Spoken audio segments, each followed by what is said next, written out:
Hingga akhir bulan Mei, puluhan desa di Kabupaten Aceh Singkil belum mengajukan alokasi dana kampung atau ADK tahap 1. Dinas terkait berharap agar desa segera melakukan pengajuan agar tidak berimbas kepada honor aparatur desa. Aparatur pada puluhan desa di Kabupaten Aceh Singkil terancam terlambat menerima honor. Hal itu lantaran puluhan desa di kabupaten tersebut belum melakukan pengajuan alokasi dana kampung ADK tahap 1. Dari 116 desa, hingga kini baru 34 desa saja yang sudah melakukan pengajuan dana yang bersumber dari APBK Aceh Singkil.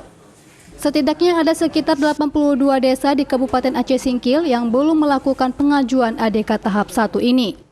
Diketahui alokasi dana kampung ini sebagian besar diperuntukkan untuk honor para aparatur desa. Sementara untuk dana desa masih terdapat 3 desa yang juga belum melakukan pengajuan.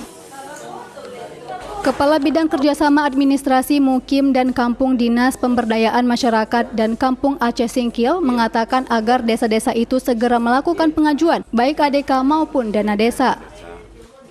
Segera melakukan pengajuan, karena ini kan berimbas kepada penerima BLT juga penerima honor yang sumber DD itu adalah perangkat keagamaan baru, kader posyandu, makanan tambahan lansia, dan makanan tambahan balita, karena itu sumber dana dari APBN.